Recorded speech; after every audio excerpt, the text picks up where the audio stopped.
tenemos el privilegio de conocernos ya casi por 3 décadas, ¿verdad?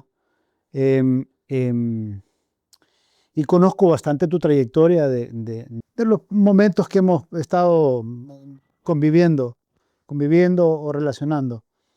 Comenzamos hace un proyecto de, este, ¿te acordás de aquel proyecto que comenzamos hace 25, 27 años que se llamaba Juan Pastor, sí. Em, no, Jorge, a ver, vos también sos un cineasta importante porque ganaste el premio Coral con una pieza cinematográfica también muy importante en Cuba. Te lo digo porque yo hace poco estuve en Cuba en un taller y hablé con fotógrafos ya contemporáneos, quizás tuyos, em, y me hablaban me decía un fotógrafo cubano muy importante, Raúl Cañivano, me dice, comenzamos a hablar de los poetas, de la importancia de los artistas en la danza, en la fotografía, en el cine, en la literatura, etcétera, etcétera, como lo estamos platicando ahora. Y él me decía que a él le gusta mucho la música, como todo cubano, y me dice, hay una pieza, compadre, me dice, que se llama una pieza de Los Zafiros, me dice. Esa película yo la veo 4 veces a la semana, compadre. 4 veces, sí, 3 veces a la semana. No puedo dejar de verla. Bueno, acuérdate que los cubanos, por vivir en una isla, son muy mentirosos. Exageran, son muy exagerados. Sí, sí. Todos los isleños son exagerados. Bueno, pero me hablaba ¿Qué es lo que quieres decir? de la importancia de esa película que la hiciste vos, vos hiciste esa película. ¿Puedes Sí. contarme un poco de cómo fue el proceso? Contame. Bueno, mira, el cuarteto Los Zafiros, que surgen, creo que a mediados de 1965, más o menos, surgen por ahí. Son un cuarteto que se formó en uno de los barrios más populares de La Habana. Ninguno era músico, excepto Manolo Galván, que sí tenía una formación musical. Pero los demás, los principales cantantes de esa agrupación, eran trabajadores del puerto de La Habana, eran, ¿cómo se llama?, talabarteros, o sea, eran gente que tenía una formación muy humilde. Eran aficionados prácticamente. Eran unos tremendos cantantes. Pero llegaron a convertirse en uno de los cuartetos musicales más importantes de la época de los 60. O sea, te estamos hablando entre el 65 hasta el año 68, con un contexto en que la Revolución Cubana tenía un momento de esplendor. La mirada, muchas miradas estaban en Cuba, había una gran simpatía por la Revolución Cubana, estaban los franceses que estaban llegando a Cuba, los grandes escritores. En Cuba había una gran, ¿cómo decir? Había un amor tremendo por el cine francés, por el cine de Jean-Luc Godard, de François Truffaut, el cine japonés, estaba llegando a Cuba. Entonces, en ese contexto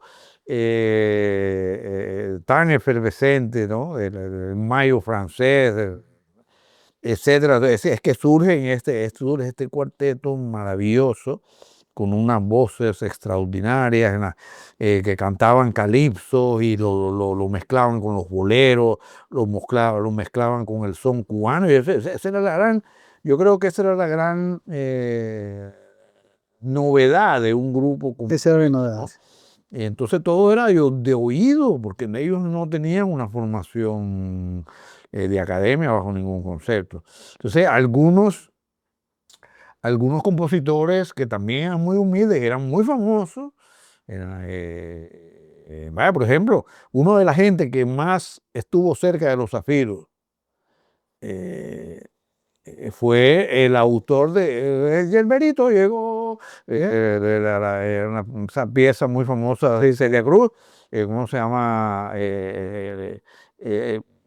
Compuso para los Zafiros. Y entonces pasó algo verdaderamente penoso, a finales de los años 68, empiezan a ver los problemas, empieza a haber una relación difícil entre los intelectuales, con el poder, empieza a sovietizarse la Revolución Cubana, deja de ser ese movimiento que triunfó en el año 1959 con una visión muy nacionalista, después se convirtió en socialista y por lo tanto se empezaron a importar cosas de la Unión Soviética, empieza a haber los choques, ¿cómo se llama? Sobre todo entre el sector de la cultura, el sector de intelectual, y ahí entran los músicos también, y entonces empiezan a haber un gran conflicto, y de pronto los Zafiros, este cuarteto tan bello y tan querido, que estaban en los primeros lugares del hit parade cubano, los prohíben. Los prohíben, los censuran. ¿Por qué los prohíben? Bueno, hay varias versiones de eso, no se dice exactamente. Nunca logré encontrar pero se dice de que algunos de ellos, como eran mulatos, Porque su música no tenía nada que ver con política, porque yo los he no, escuchado. pero ellos eran de la farándula, vamos, ellos eran de tomarse un trago en una esquina, de ¿cómo se llama? De que cantaban en los cabarets, tenían no sé cuántas mujeres y no sé qué, y parece ser que alguno de ellos, o más de uno, tuvo amorío con algunas mujeres que ¿cómo se llama? Que era a la vez la amante de un comandante, de un miembro del Partido Comunista, y alguien mandó a decir que los prohibieran, que no los quería más, que eran antisociales, y los empezaron a acusar de marihuaneros, de borrachos y de no sé qué, y que eran antisociales, y después hasta los acusaron de contrarrevolucionarios. Sí. Como tú me dijiste ahorita, tus canciones, su manera de proceder no tenía nada que ver con la política, pero sin embargo, la acusación más directa para desarticularte de la vida en Cuba es de acusarte de contrarrevolucionario. Sí. Y entonces crédito, ¿no? desaparecieron de la faz de Cuba los Zafiros. Tú llegabas a algún archivo musical y pedías, yo quiero, te negaban la posibilidad de oír a los Zafiros. Del Estado. 20 años prohibidos exactamente de toda la vida musical de Cuba. Ok. Y entonces, ¿Cómo bueno, entras vos ahí? yo trabajando siendo ya había pasado por la escuela de cine del Instituto Cinematográfico, el Instituto Cinematográfico del ICAI, ¿no? De la escuela del noticiero. Te estoy hablando 1985, por ahí, 82, por ahí, sí, 85 más o menos. 86, que es cuando no, 85, que es que cuando yo estaba ya en los cursos del Instituto de Cine, y yo me preguntaba, bueno, ¿qué pasó con ese cuarteto que se oía por todas las calles? Porque vos producías un segmento de música. Yo me convertí en el director más joven de la televisión cubana, y yo dirigía un programa de música. ¿Cómo se llamaba? Se llamaba Acapela. Entonces eso fue como en el 86. Y yo me empecé a preguntar, bueno, ¿y qué pasó con aquel cuarteto? Porque cuando yo era niño, los altavoces que habían en la avenida La Rampa iban sonando los hit parades no solamente de Cuba, sino también de los grandes cantantes, Rita Pavone, italiana, Charles Aznavour, Esta tarde vi llover, de Armando Manzanero. Tú lo oías y mientras ibas caminando por la calle iba oyendo todo eso. Con aquel frío de la banda. Ajá, entonces yo empecé a preguntarme, bueno, ¿y qué pasó con aquellos cuartetos tan maravillosos, con aquellas canciones de La Caminadora, y Sabes Bien, qué sé yo, porque me acordaba de las canciones.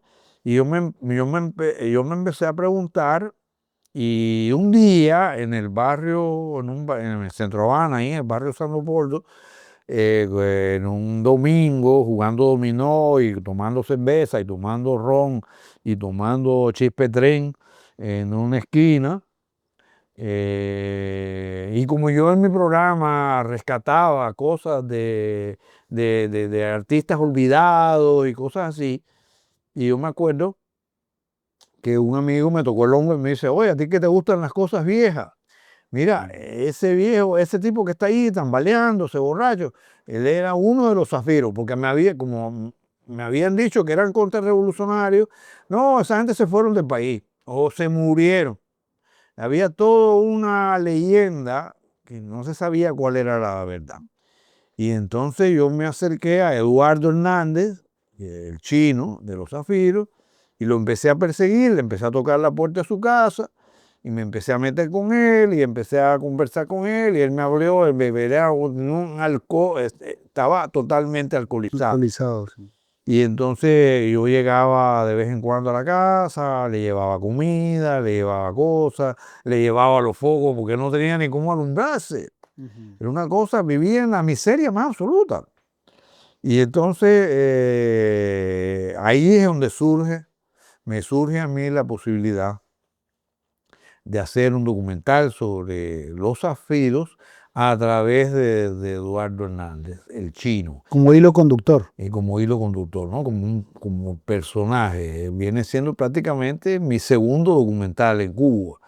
Entonces, formo un equipo muy pequeño de gente que me ayuda. Ángel Alderete, un gran fotógrafo cubano, es el que me acompaña un día y hacemos una filmación de 1 hora, porque en aquel tiempo se utilizaba el formato de Betacam. Sí. Y entonces, Bueno, ya estaba el Betacam. ajá. Ya había migrado el 3/4, el Umati. Exacto, yo tenía dos casetes únicamente que duraban 30 minutos. Sí. Y con eso filmé, con eso filmé la entrevista ese día con Ángel Alderete, que fue para mí tremendo que ese fotógrafo es un fotógrafo muy, muy renombrado en Cuba, y yo tuve el privilegio de que trabajó conmigo en ese aspecto, ¿no?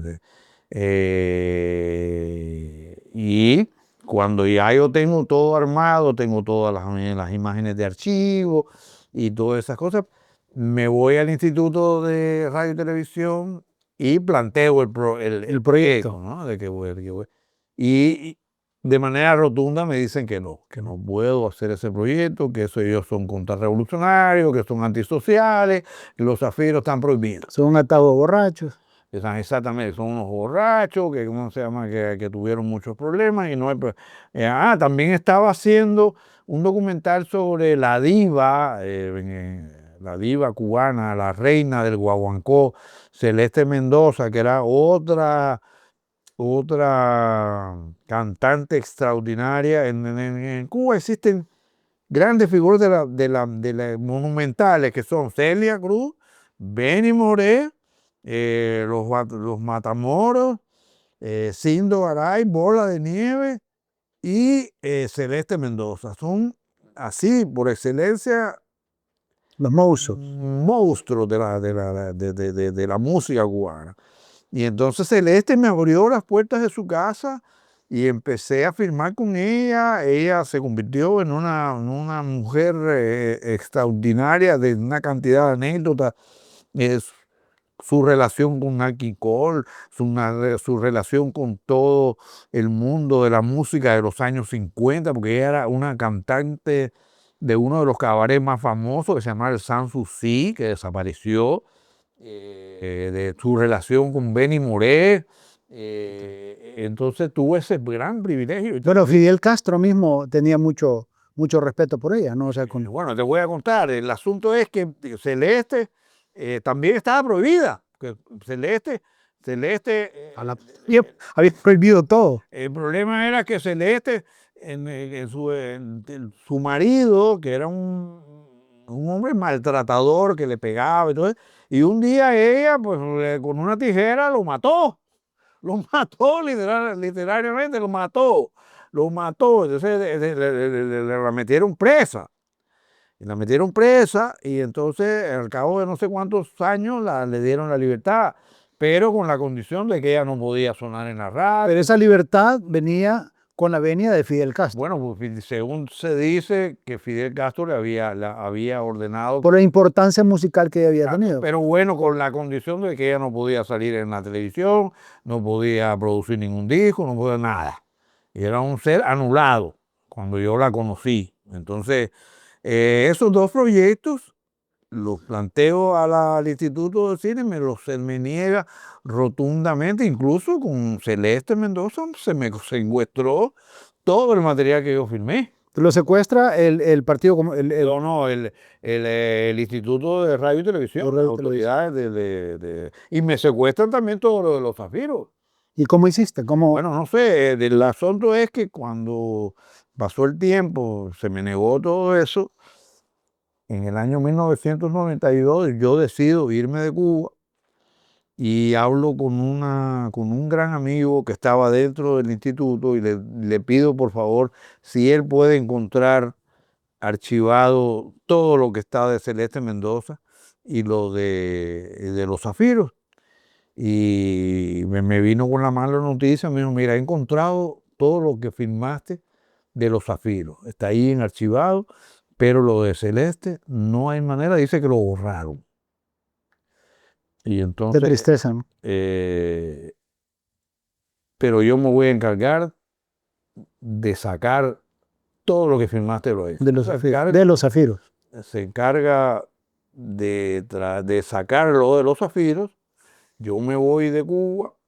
Te vas para Miami. Me voy para los Estados Unidos, me voy a Miami y le pido a Tomás Gutiérrez Alea, que tenía un viaje para los Estados Unidos a ver a su hermano, y le pido por favor que me lleve todo mi material sobre los zafiros y todo lo que yo tenía del archivo cubano, que toda mi obra, y él, con ayuda de su esposa, Mirta Ibarra, hacen yo me voy para Miami y ellos en una caja me llevan esa caja y es la posibilidad que cuando yo recibo un contrato de trabajo en el departamento de cine de la Universidad de Guadalajara, México, me voy de Miami para allí y yo logro, como parte de un taller de formación, logro editar Herido de Sombra en el año 1994,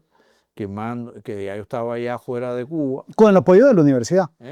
Con el apoyo de la universidad. El apoyo totalmente de la universidad y teniendo como productora a Mariela Besubiesky, que es una uruguaya que había trabajado conmigo en Cuba, que había estado en la Escuela Internacional de San Antonio.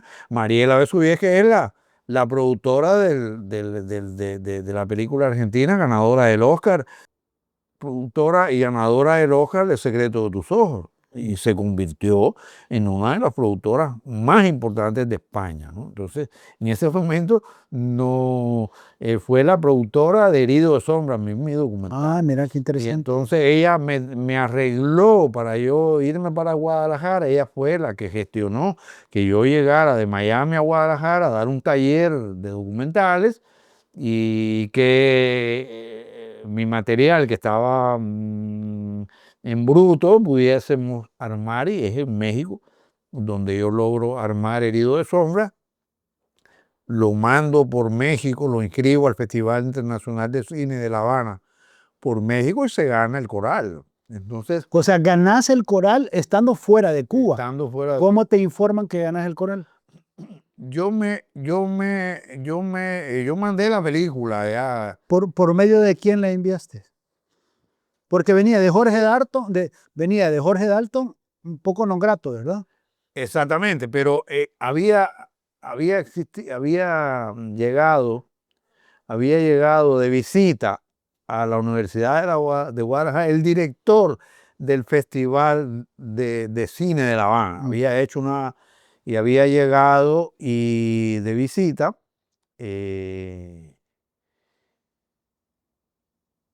¿Y cómo se llama? Y tenemos una plática con él y hablar de... Yo lo conocía, Pepe Horta, lo conocía a todo el mundo. Era el director del Festival de Cine. Que es importantísimo en Latinoamérica. Exactamente. Entonces, ya había pasado Juan Carlos Tavivas, había exhibido Fresa Chocolate, había ido Jorge Pregurría a Guadalajara, todo eso, ¿no? Todo eso que habíamos hablado fuera de cámara. Y le digo, Pepe, acabo de terminar mi documental aquí. Entonces, Pepe vio la película. ¿Cuál documental te dijo? Me dijo, no, Enséñamelo. vio la película y Pepe me dice, Jorge, con esta película quiero inaugurar el Festival de Cine de La Habana. Wow. Y lo quiero que sea parte de la competencia. Y yo le dije a Pepe, coño, pero yo estoy ya visto, no estoy bien visto en Cuba, yo no puedo entrar a Cuba. Dijo, no me interesa. ¿Cómo se llama? Me llevo esta película porque quiero inaugurar esta película. Quiero inaugurar el festival con esta película. Y se llevó la película. Y como estaba inscrita por México, por Mariela Besuvieje, que era la productora uruguaya, pues la película se exhibió, se ganó el coral. Y entonces da la casualidad que conjuntamente con el gane del coral, pues las autoridades de cultura deciden sacar a los zafiros del archivo y empieza a oírse de nuevo los zafiros en Cuba, la película se pone por la televisión, la película empieza a tener un cariño extraordinario, la gente, por eso es que la gente, como tu amigo, la recuerda, porque es una de las películas que la gente de verdad quiso mucho, la ha pedido que la repitan, Sí. ¿cómo se llama? Está en la memoria Está en la memoria de la gente que tiene esa... ¿me entiendes? Porque los zafiros no se puede contar la historia de Cuba de los años 60 sin los zafiros. Llega Ray Cooder a Cuba, llega a la compañía inglesa World Circuit, que produce en Buenavista Social Club, ven la película, mi documental de los zafiros como un antecedente de lo que ellos querían hacer en Buenavista. Sí, sí. Yo ya venía haciendo eso a través de mi programa Capela. Yo tenía ese objetivo con la película de Celeste Mendoza, de rescatar la figura de Celeste Mendoza, etcétera, etcétera, y con los zafiros. Y entonces empieza Eduardo Hernández, el chino, a vivir de nuevo, a sentirse que los zafiros volvían a estar en Cuba. ¿Qué fue lo que hicieron con Buenavista Social Club? Exactamente. Entonces, con los músicos. Yo en ese momento ya no estaba en Guadalajara, me había regresado a Miami. Y entonces, estando yo caminando por Roseland Drive una vez en casa, yendo a visitar a unos amigos que trabajaban en una licorería, unos amigos de la infancia, que trabajaban en una licorería ahí en Roseland Drive, en una bicicleta y me dice, oye, me enteré que te ganaste un premio en Cuba. Y yo le dije, ¿cómo? Y entonces, sí, te ganaste, no sé qué premio te ganaste, pero he oído que te mencionaron y no sé qué. Y entonces, ¿quién te dice que como a la semana y media, yo empiezo a escribirle a algunos amigos y me entero que yo me había ganado el coral? No sabía. Me enteré de esa manera porque este amigo en la bicicleta me lo dijo. Y entonces me doy cuenta que me había ganado un coral. A ver, es importante que expliques a la gente de qué significa ganarse un coral en Cuba. Ganarse un coral es el premio más importante de la cinematografía en Cuba.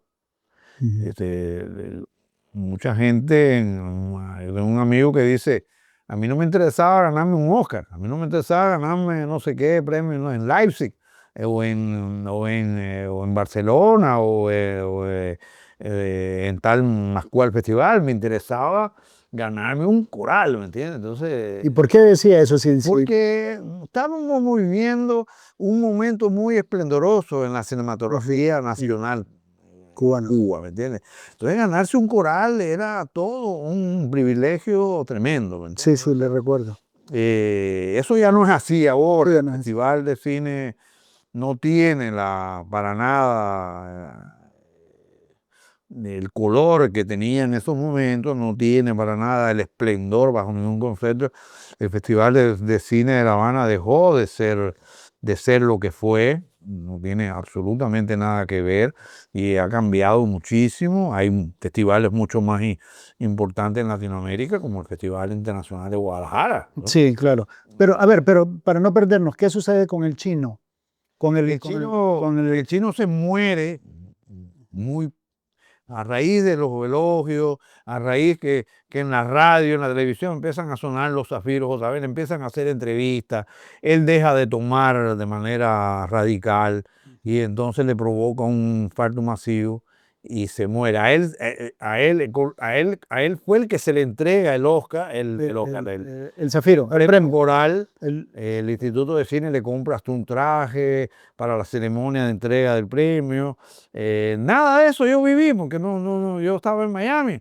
Yo en Miami era handyman, arreglaba pisos, arreglaba casas, arreglaba un baño. Yo me dedicaba a eso. Yo ganaba, esa era mi vida en Miami. Entonces, ¿yo qué coño iba a tener tiempo? Cuando tomas la decisión de irte de Cuba. Exacto, yo qué coño iba a tener tiempo de estarme enterando de que yo me había ganado un premio. Porque yo cuando me voy de Guadalajara, que me regreso a Miami, me toca trabajar en lo que yo trabajaba cuando llegué a Miami, que era lo Que fue casi buena parte de tu vida, ¿no? Exactamente, por eso en mi casa yo lo sé hacer todo, yo pinto, pongo un clavo, un tornillo, hago cualquier cosa. Porque, ¿cómo se llama? Porque yo aprendí el oficio de armar una casa.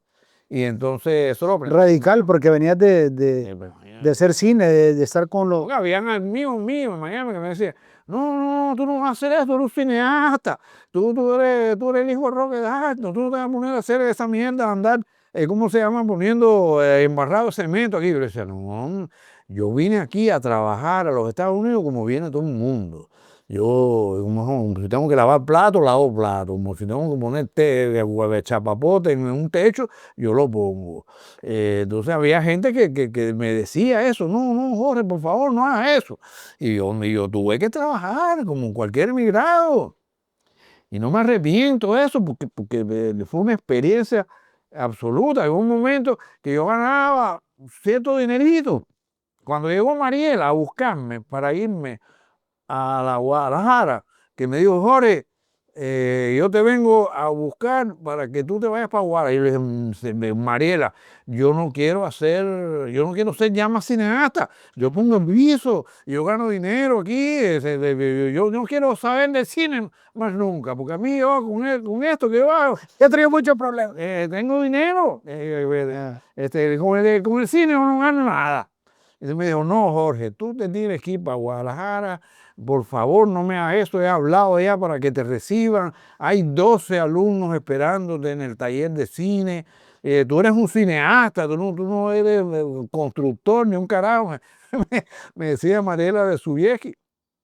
Y entonces Mariela se lleva para Guadalajara todo el material en bruto de los zafiros, ¿ves? Y entonces ella gestiona para que yo llegue a Guadalajara. Pero yo estaba totalmente negado a irme. Yo le decía, no, Mariela, por favor, yo no quiero saber nada de cine. Y entonces Mariela me dijo, no, yo te tengo que sacar de aquí. Y un día llegó y me dijo, traigo el pasaje, traigo la estancia, todo está garantizado para que tú llegues. No me puedes decir que no. Y entonces, en una mujer muy insistente, por algo se convirtió en una de las productoras más importantes de España. Y yo me tuve que ir con un maletín para Guadalajara y ¿cómo se llama? Y pude editar este documental que para mí, por supuesto, es un documental que le tengo un cariño inmenso, ¿verdad? Es parte de mi vida. Eduardo Hernández, el chino, es parte de mi vida. Él me consideraba, él me decía, tú eres como mi hijo. Tú eres como mi hijo, me decía. Entonces, un día, cuando yo pude regresar a Cuba, muchos años después, ya como en el 2000, ya yo vivía aquí en El Salvador, como en 2007, algo así, no sé. Yo caminando por una calle, por ahí, por la calle Velascoaín, nunca se me olvida, ahí por la Mejeira, cerca de donde vivía el chino, un señor, un señor me toca el hombro así, y muy cansado, sudoroso, me dice, ¿tú no eres Jorge Dalton? Y yo le digo, sí, sí. Me dice, yo soy el hermano de Eduardo Hernández el Chino. Wow.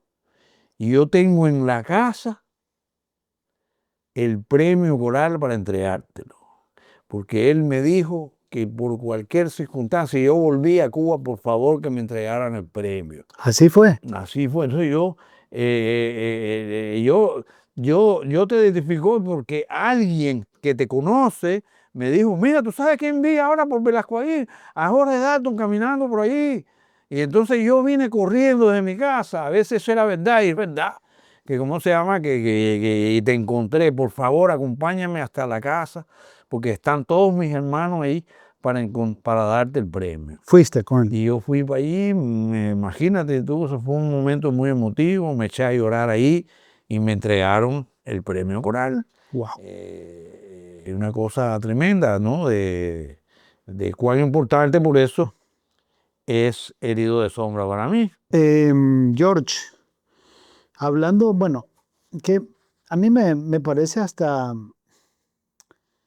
me da escalofríos de nostalgia de todo lo que contás, y me imagino que a vos igual, ¿no? Porque te creaste, te formaste en Cuba, me has contado todas las historias de lo que viviste en Cuba, de lo que viviste con tu papá. Estuve en el apartamento de ustedes donde estuvieron esos grandes directores de cine, esos grandes literatos, esas reuniones interminables que me contabas con tu papá, a veces hasta me parece mentira, como decís vos, de los caribeños, ¿verdad? De los de ahí de la isla. A veces siento que me estás mintiendo, pero pude observar, pues estuve en tu casa allá en Cuba, y me imaginaba las historias que me has contado. Carlos Fonseca Amador en tu casa, estos grandes poetas, como Julio Cortázar. Julio Cortázar, también Silvio Rodríguez, Pablo Milanés, de alguna manera se forjó o se cocinó un poco la nueva trova cubana. Digo, hubieron reuniones, o al menos se reunían en tu casa con tu papá para tomar ron y para platicar de las artes en general. La nueva trova cubana, o sea, tuvo varias casas donde la chinearon, como dicen los salvadoreños, donde se amamantó ese movimiento que se llamó la Nueva Trova, que provenía de algo que se llamaba la canción protesta. Ese como se ve. En un principio, aunque te parezca mentira, Pablo, Silvio y Noel no eran bien vistos por la oficialidad. Eso no es una cosa que me he inventado yo, eso yo creo que se conoce. Y entonces ellos no tenían la posibilidad de tocar sus canciones en lugares públicos, los teatros, las grandes plazas, ni nada de eso. Y entonces tocaban en las casas. ¿Cuáles eran estas casas? Las casas de los escritores, de los intelectuales, ya sea cubanos, ya sea extranjeros. La casa de mi padre fue una de las casas donde se chineó, se amamantó a la Nueva Trova, en unos lugares donde también surgió este movimiento tan importante, movimiento musical trascendental. No se puede contar la historia de la música cubana sin la Nueva Trova. Vamos a estar aquí, o sea, aunque a algunos no les guste lo que yo estoy diciendo. Entonces, mucha gente, sobre todo latinoamericanos, grababa con grabadoritas de cassette. Sí, sí. ¿Cómo se llama? Las intervenciones de las canciones de Silvio, de Pablo y Noel, y las llevaban a México, Argentina, y entonces se empezó a De esa manera se comenzó a divulgar. Se empezó a divulgar de manera clandestina las canciones de Silvio y se empieza a dar a conocer. Silvio, Pablo y Noel se comenzaron a hacer famosos en otros países y no en Cuba. Y entonces es que después la oficialidad decide darle un espaldarazo al movimiento de la nueva trova y se hizo entonces la cuestión monumental dentro de Cuba. La gente se identificó mucho con eso. No solamente era la poesía de Silvio, Pablo y Noel, las composiciones.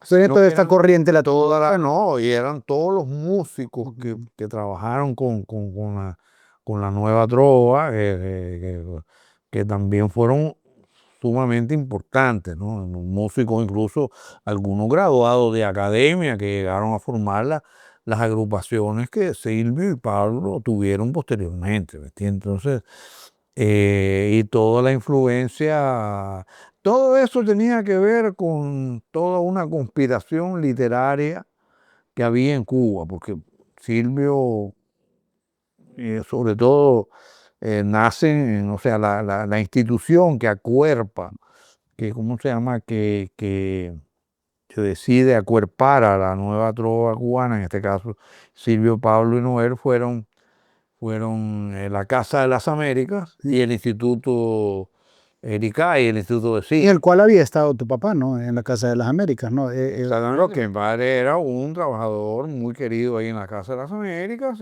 Y se hace muy amigo de Silvio, o sea, digo, me contaste, me hablaste en algún momento de la relación, incluso del respeto que le tenía. querían mucho, o sea, no creo que haya sido así una cosa de que, porque mi padre era mayor, vamos, o sea, que ellos, ¿no?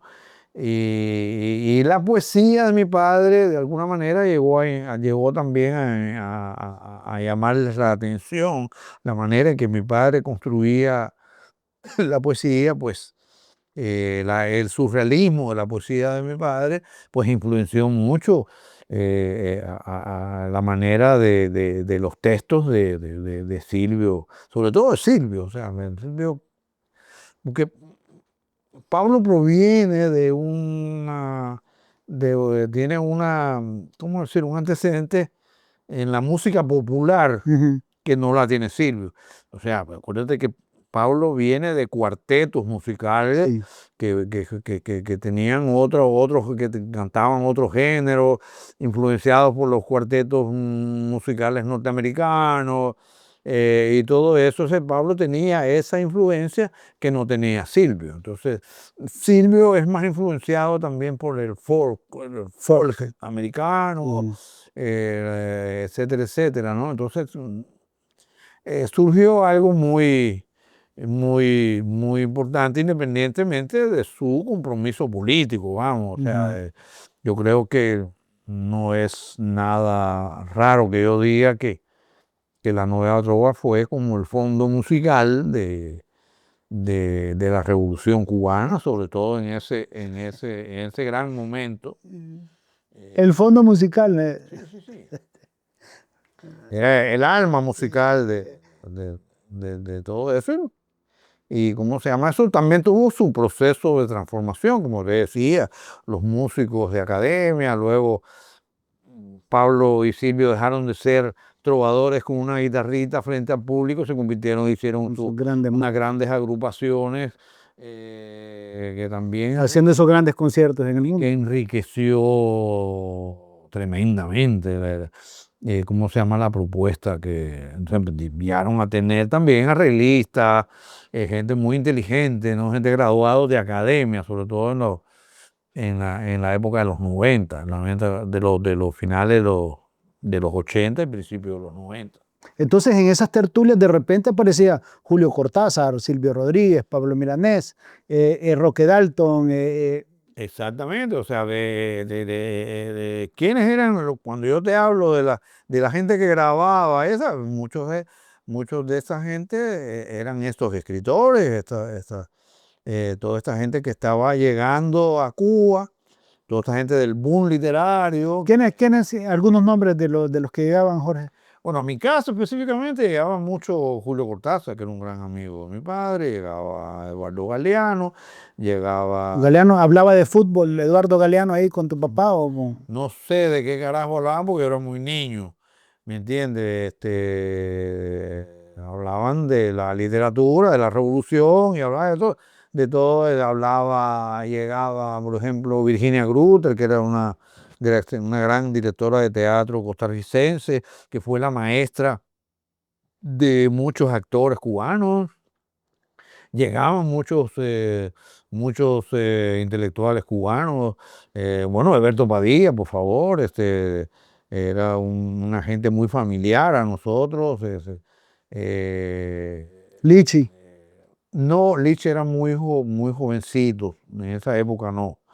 No, todavía no, ni siquiera que sí se conocían, porque su papá, del papá de Eliseo Alberto Lichi, que era Eliseo Diego, tal vez uno de los monumentos literarios más grandes de Cuba, conjuntamente con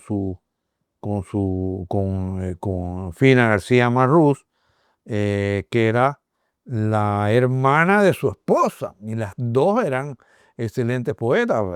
No hace mucho murió Fina García Marrús, que era la poetisa viva más importante de Cuba. Toda esa familia, que no eran solo poetas, no eran músicos. Sergio Vitier, por ejemplo, era uno de los guitarristas y compositores que llegaban mucho a mi casa. Adoraba a mi padre. José María Vitier era más joven, pero también era parte de esa familia de grandes músicos, ¿no?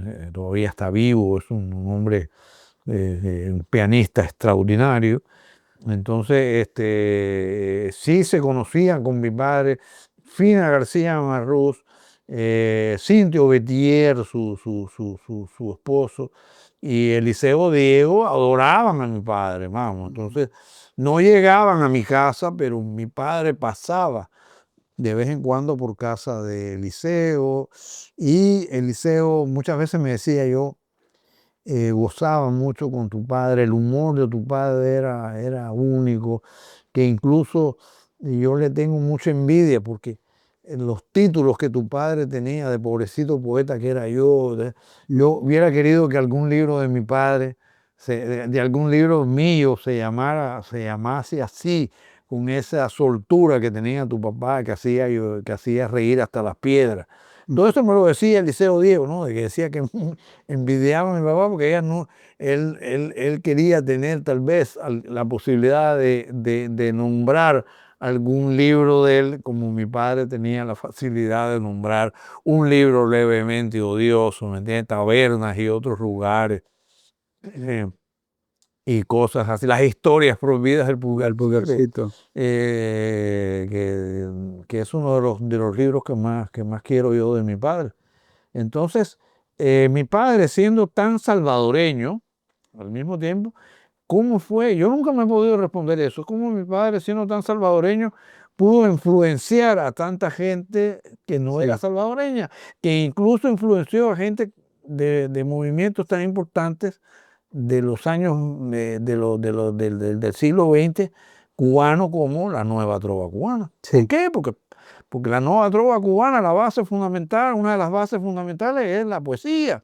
Sí, sí. Y la vieja trova cubana, vamos a estar aquí, o sea, la nueva trova cubana, su basamento musical es la trova cubana, la trova tradicional. Entonces, por eso es tan importante. Me recuerdo esto porque en las pláticas que hemos tenido, en las tertulias que hemos tenido con vos, me has contado algunas de las historias y me parecen fabulosas. Por ejemplo, me contabas una de Julio Cortázar, que cuando tu papá estaba platicando en casa con él, vos llegabas y jodías mucho, le preguntabas mucho a Julio Cortázar por la altura que tenía, que si era Moby Dick, como contame. Julio tenía una enfermedad que nunca dejó de crecer. No me acuerdo cómo gigantismo, algo así se llama. Tenía tenía esa característica muy de como si fuera un niño gigante, ¿va? Sí, Entonces tenía los ojos de niño, Julio Cortázar. Y era un gran amigo de mi padre. Mi padre, yo creo que Julio gozaba mucho en llegar a mi casa y sentarse con mi padre a hablar. Eh, y en esos días yo había descubierto, que era una película como de los años 50, pero que en Cuba en los años 60 se habían, en los cines se ponían muchas películas norteamericanas que habían sido de otros años, y uno iba al cine a ver casi una película de estreno, cuando la película se había estrenado en el año 53, 54, entonces yo descubrí por primera vez Moby Dick, una película de Gregory Peck, basado en esa gran obra literaria. Y el personaje y el actor Gregory Peck, yo no sé por qué lo asociaba con Julio Cortázar, porque yo creo que Gregory Peck era tan grande de estatura como Julio Cortázar. Y aparte de eso, el personaje de Moby Dick se parecía mucho a Julio, no sé por qué. Y entonces, cuando yo vi entrar a Julio Cortázar la primera vez a mi casa, yo fui enseguida y le dije a mi mamá, mamá, mi papá tiene ahí un amigo hablando que es el actor de la película de Moby Dick. Entonces mi mamá me dijo, no, niño, ese es un amigo argentino que vive en Francia, que es muy amigo de tu padre, y por favor no te atrevas a ir a interrumpir ahí, porque ellos están conversando ahí, por favor. O sea, te pido por favor que no vayas a ir de metido a estar ahí. Y entonces yo con esa cosa de que dice mi esposa Susi, que yo tengo rasgos de autista. Sos autista. Y entonces yo con esa insistencia de pronto en la mente de que yo veía y de pronto reproduciendo las escenas de Moby Dick y de qué sé yo, no, es que tiene que ser, ¿cómo se llama? Es el actor de Moby Dick que ha venido a mi casa. Y entrabas a la plática. Y yo llegaba y me asomaba y lo veía y me le quedaba, y es que no, yo decía, tiene que ser, tiene que. Y mi mamá por el otro lado haciéndome señas. ¿Y Roque qué te decía tu papá? No, hasta que yo entré, y entonces yo ya no pude más con mi curiosidad, entré, interrumpí la plática y le dije, es verdad que usted es el que sale en la película Moby Dick, y que por supuesto Julio Cortázar conocía perfectamente la película y la obra literaria. Se me quedó mirando y me dijo, niño, tienes toda la razón, yo soy el autor, el actor de la película Moby Dick. Y yo dije, yo me abrí los ojos así y me fui para mi cuarto a dormir. ¿Y Roque, tu papá no te decía, no te contaba alguna Mi paja? padre, hay veces me regañaba y otras veces me jodía, me hacía la vida imposible, ¿no? Me jodía. Si alguien me jodió en mi época de niño, mi padre jodía a mucha gente, tenía Pero era jodedor, era jodarria. un gran jodedor y sacaba de quicio a mucha gente. Y ahí yo puedo decirte con toda autoridad que soy de las víctimas de mi padre. Mi padre me jodía y hay algunos escritores que no quieren a mi padre debido a la jodedera de mi padre, ¿me entiendes? Entonces, considero que algunos escritores fueron víctimas también de la jodedera de mi padre. Bueno, pero vos también te gusta joder. Bueno, sí, yo creo que es mi deporte nacional, ¿no? Joder. Mira, yo me recuerdo que esto es importante decirlo, porque hace quizás unos 26 años, 20 y algo de años, estábamos haciendo un proyecto juntos, que vos me invitaste a trabajar en un proyecto de Juan Pastor, me recuerdo, y que no éramos tan amigos, ¿verdad? Yo recién había venido también del exilio.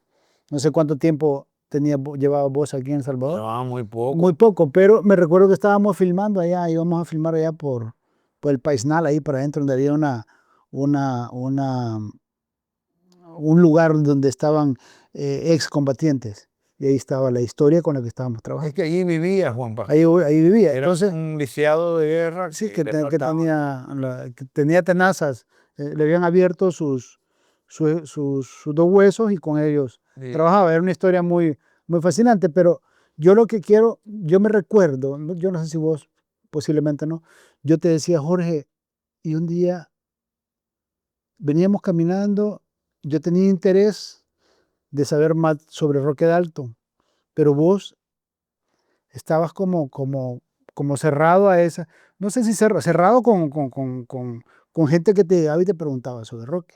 Yo te dije una vez, Roque, ¿y por qué no contás las historias de tu papá? ¿O por qué no haces una película o un documental sobre tu papá? Y vos me mandaste al carajo. Me recuerdo que me dijiste, no, no, compadre, no, no, no, eso no, esa cosa, no, esa pinga, no sé cómo me dijiste, no quiero hablar. Entonces, es interesante porque conecto con casi más de 2 décadas y media atrás y ahora estamos sentados aquí con toda libertad hablando de tu vida y hablando de la vida. Y intrínsecamente está el Roque, ¿no? Que también más adelante vamos a tener quizá Ok. oportunidad de platicar. Sí, eso que dices es totalmente cierto. Yo no era muy fácil hablar de mi padre, no, ni siquiera yo era muy, hay mucha gente que lo interpretaba mal.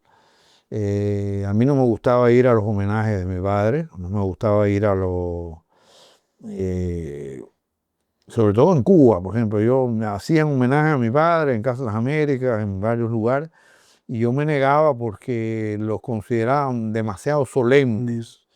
Y mi padre era la antisolemnidad. Entonces, eh, por ejemplo, ese término del poeta revolucionario, o el poeta guerrillero, todo eso, o sea, ¿Nunca estuviste de acuerdo con yo eso? nunca estuve de acuerdo con eso porque eso no fue del todo cierto. Ujú. Entonces, fue muy revolucionario, un hombre Sí, sí. un hombre convencido de la revolución y todo eso, pero lo del poeta guerrillero es lo que yo nunca lo vi como verdadero, que lo encasillaron casi como si fuera un monumento, ¿no? Así como han encasillado a Che Guevara, que no se puede decir que al Che Guevara le gustaban las mujeres, porque entonces es una falta de respeto. Sí, me contaste una vez, me acuerdo, me voy a atrever a contarla, que tu papá me decía, odio tanto que me digan que mi papá era un poeta guerrillero, si mi papá no podía ni meterle el tiro a la pistola que le daban para la pistola de seguridad, se le caían los No tiros. era un hombre de armas, no era un hombre de armas, un hombre que sí estaba totalmente decidido a participar dentro de la lucha armada, pero era un hombre que yo creo que torpe en ese sentido y no era un hombre que podía sobrevivir y por eso no sobrevivió. Por eso no sobrevivió, porque él no estaba dispuesto a acatar tal vez la disciplina que debe tener una persona que se mezcla con la lucha armada. Hasta ahora, que esto le podrá caer mal a mucha gente, pero yo casi no conozco poetas que hayan sobrevivido en los campos de batalla. Los poetas no sobreviven en los campos de batalla. Entonces, y eso no quiere decir que no sean revolucionarios, que no sean consecuentes con lo que pensaban, etcétera, pero a mí todo eso no me caía bien. Entonces, yo por eso me negaba a ir a los homenajes, y hablar de mi padre para mí era algo muy complicado, muy difícil, hasta que un día, que creo que poder decirte que sí, que ha sido reciente, he podido darme la oportunidad de comenzar a hablar sobre el Roque que yo conocí. Y entonces eso es lo que me ha tenido bueno, tú eres la gente que me ha provocado a hablar de vez en cuando de mi padre. A mí, hay gente que no le gusta cuando yo lo describo. Mi padre era un hombre que era como una especie de gato de techo. Le gustaba mucho La noche. la noche, le gustaban los amigos, le gustaba la bohemia, le gustaban las mujeres, eran parte de su debilidad. Entonces la gente no quiere que yo diga eso, porque también, como dije lo de Che ahorita, no, es que esas cosas no se pueden decir, de que tu padre bebía y que tu padre, eso no se puede decir, porque los héroes no, bueno, buen carajo, los héroes acaso no beben, no les gustan las mujeres, o hay héroes que son, ¿cómo se llama?, homosexuales, vamos a estar aquí, y entonces, o tienen diversas cosas que no son del todo positivas, son seres humanos. Roque era todo eso. Mi padre, bueno, no, porque mi padre Menos homosexual. lo perdió de la cabeza por una mujer de una facilidad extraordinaria, ¿no? Una velocidad más que Speedy González. Y entonces, en ese aspecto, mi padre era muy rápido. Las mujeres lo amaban tremendamente, tenía una suerte de carajo en eso. Y mi padre se iba en esos trenes. Y entonces, que por eso tuvo muchos problemas en la vida, pero también tuvo unas aventuras extraordinarias y pudo escribir también muchas poesías extraordinarias a raíz de toda esa vida que él vivió. A mi padre le gustaba mucho la calle, vamos. Cada vez que yo oigo gente que conoció a mi padre aquí en El Salvador, de cómo lo conocieron en la calle. Sí. Mi padre le gustaba ir a los bares, vamos, ¿cómo se llama? A platicar con los amigos. Estaba lleno, rodeado de amigos. Sí, escribió lo que vivió, ¿no? Exactamente, y en México igual. Entonces, y en Praga también, la ciudad de Praga le brindó a mi padre toda una serie de elementos que pudo también enriquecer Capitalizar. y toda su obra literaria, ¿me entiendes? Pero bueno, cuando llega a Cuba, por todo ese boom literario, por todo ese encuentro, por esa, como dice Lichi Diego, toda esa conspiración literaria que había en Cuba en los años 60, la obra de mi padre se engrandece, vamos. Yo creo que si mi padre no hubiera tenido esa oportunidad, yo creo que su obra no se conociera o no fuera la calidad y del calibre de lo que mi padre llegó a hacer con su poesía, ¿me entiendes? Yo creo que esa es la carencia, y no tengo mucho miedo de decirlo, esa es la carencia que yo noto en algunos poetas de la generación de mi padre, que se quedaron aquí en El Salvador, no Y no trascendieron. trascendieron al nivel que trascendió Roque. Se conformaron en que su poesía fuese conocida en su casa, en el barrio, en algunos círculos muy reducidos. Y hay poetas que no quisiera mencionar que pertenecen a esa generación que tú los mencionas, no los conoce a nadie en Panamá, ni siquiera en Honduras, ni en México menos.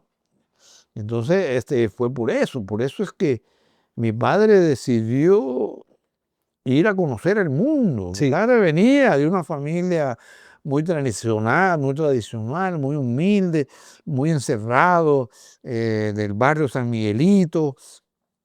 Y entonces hubo un momento, tuvo la suerte de empezar a conocer el mundo. Yo digo, y mi padre se dio cuenta que su poesía y lo que quería hacer estaba más allá de las fronteras de El Salvador, ¿me entiendes? Sí. Sí, entonces yo creo que concluyendo esa parte, Jorge, yo hace poco estuve en Cuba, me invitó un gran amigo mío, que ambos lo conocemos, y yo no quería ir porque era un workshop de fotografía, sobre fotografía, y yo dije, bueno, y eran 10 días en La Habana, y mi amigo siempre me insistía, anda, te va a gustar, es un tremendo taller, llegan unos grandes fotógrafos, llegan fotógrafos grandes de la fotografía a nivel mundial. Entonces, un poco escéptico, finalmente fui al workshop. Te lo había comentado y en efecto cuando llegué y nos presentamos a las 7 de la mañana a la, a una galería de fotografías que es la hija de un gran fotógrafo, no sé si antes de Corda o creo que Figueroa, de apellido Figueroa, el fotógrafo. Sí. Que tengo, lo que me contaron que es uno de los grandes, de los referentes de la fotografía. Es uno de los grandes fotógrafos de los 60. De los 60, sí. Que venía de trabajar con Corda, era de los fotógrafos oficiales de Fidel, del Che Guevara. Raúl Corrales. Raúl Corrales. Mayito. Exactamente. Entonces, me presento y veo y comienzo a ver el desarrollo del taller y me doy cuenta que es un tremendo taller el que... Mario García Joya, Marucha, que es una gran fotógrafa. Exacto. Pero una de las cosas que me llamó mucho la atención, Jorge, por eso hacía hincapié en el tema de la formación en Cuba. Vos me hacías la referencia de antes de la revolución, estoy de acuerdo con vos, pero también en la revolución. Porque fíjate que este proyecto beca a 15 cubanos, 15 o 10 cubanos, depende. Con lo que pagan los alumnos extranjeros que llegan de todas partes del mundo, becan a 10 o 15 cubanos que vienen del interior del país, mandan portafolio, hay un filtro con los curadores del workshop, del taller, y los llaman y pasan el curso. Entonces para ellos es como ir a Harvard, vaya, para estos fotógrafos que conocen este proyecto. Pero lo que más me llamó la atención es la entrega, el conocimiento y la capacidad visual y educativa que tienen los alumnos cubanos, que tienen o sea, los trabajos visuales, las historias porque son storytelling, es un taller especializado en contar historias, visual storytelling, ¿verdad? A través de la fotografía. A través de la fotografía. En 9, 8 o 10 fotografías tenés que contar una historia, tal como lo hacen en National Geographic, Magnum, la revista Seven, etcétera, etcétera. Estas grandes agencias de noticias mundiales, ¿verdad?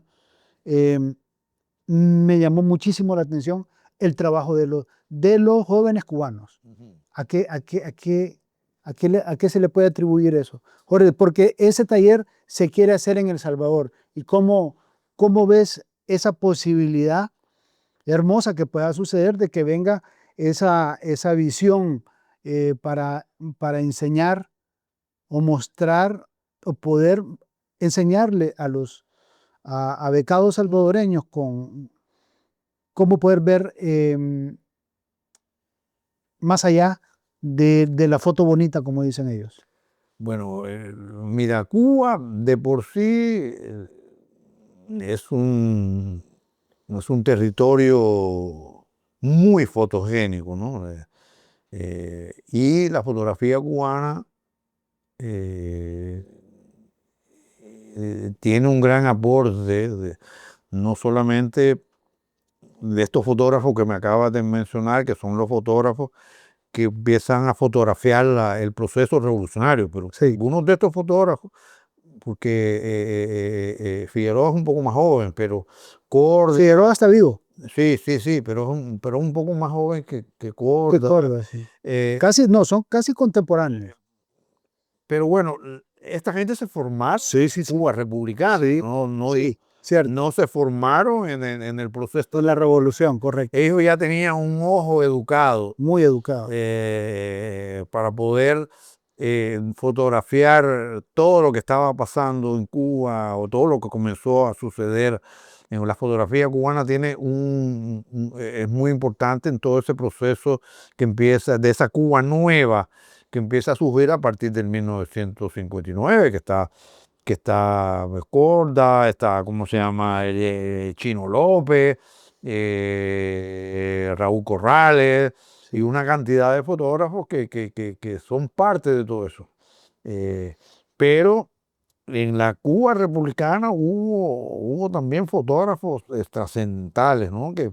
Pero era parte de lo que Cuba significaba, ¿no? Por la cantidad de acontecimientos políticos, por la llegada también de grandes personalidades, grandes fotógrafos. Sí. Hay un fotógrafo norteamericano que llega a Cuba en los años 20, años 30, que es Walker Evans. O sea, son los grandes fotógrafos norteamericanos. Entonces sembró una especie de semilla ahí en Cuba, que todos estos fotógrafos que me acabas de decir, y tu amigo Raúl Cañón. que tiene que saber por obligación Claro. quién es Walker Evans, y toda la fotografía que hizo sobre Cuba, la mirada a Cuba que tuvo ese gran fotógrafo. Y cómo era, y toda la fotografía social que tuvo Walker Evans de los Estados Unidos. Y muchos fotógrafos llegaron a fotografiar Cuba, la Cuba republicana, y llegaron también a fotografiar la Cuba revolucionaria. También están muchos fotógrafos italianos, Franceses, ingleses. llegaron a fotografiar la Cuba republicana y la Cuba. De hecho, yo tengo un libro extraordinario que se llama El Momento Revolucionario, que es un fotógrafo, creo que era de Magnum, que estaba en Cuba, Bob Gulling, creo que se llama. No sé. Estaba en Cuba en el momento que se produce el triunfo revolucionario. Y entonces las fotografías que él hizo durante ese momento, del momento en que todavía Fidel no había entrado a La Habana, Sí. de luego todo lo que estaba pasando el 1 de enero de 1959, que para muchos cubanos que iban caminando por la calle, que venían de la fiesta del 31, de la despedida del año, no sabían ¿cómo se llama? Que Batista había huido del país, ¿me entiendes? Todo ese momento en que la gente empieza a darse cuenta de que los rebeldes comienzan a entrar a La Habana en las primeras horas del 1 de enero de 1959. Ese momento para mí es extraordinario. Ese libro fotográfico me cuenta toda esa intimidad de la gente dándose cuenta de que la revolución había triunfado. Y entonces ¿Es una fotografía genérica o ya contaba historias? ya contaba, porque ese libro cuenta con mucha exactitud la manera en que la gente recibió a los rebeldes, en la manera de cómo eran los rebeldes también, de cómo fue todo ese fenómeno, todo ese ambiente que se creó durante el triunfo revolucionario, que a muchos les gustará o no lo que yo diga, pero uno de los momentos más trascendentales del siglo XX. Claro. Entonces, todos estos fotógrafos que acabamos de mencionar y muchos más tuvieron el privilegio de contar a través de la fotografía todo lo que estaba viviendo Cuba en ese momento. Entonces, fíjate que acá yo no conozco ninguna fotografía de Corda hecha en México o hecha en Nueva York, no sé. Yo conozco toda la fotografía de Corda hecha en Cuba. Yo conozco toda la fotografía de Raúl Corrales en Cuba. Yo no conozco lo que hicieron antes, conozco la fotografía que Corda hizo comercial Sí, porque hacía porque ellos de producto. de productos y todo eso, que incluso la gente en Cuba no lo conoce, básicamente, se conoce poco, pero esos son los antecedentes De hecho, en la galería que ahora maneja la hija de Raúl, ahí se hizo la fotografía cubana es poderosa. Tan poderosa, tal vez no tanto como la música, pero sí eso, la poesía, la fotografía cubana es poderosa por esos antecedentes, por esa manera de contar a través de una sola imagen. Y por eso los muchachos cubanos, los muchachos que son alumnos, crecen con todo ese background fotográfico. Sí. Y por eso puedes encontrar muchos fotógrafos jóvenes, jovencitos, vamos, yo he participado, yo he sido jurado de un concurso fotográfico que hace una revista que se llama Havana Time.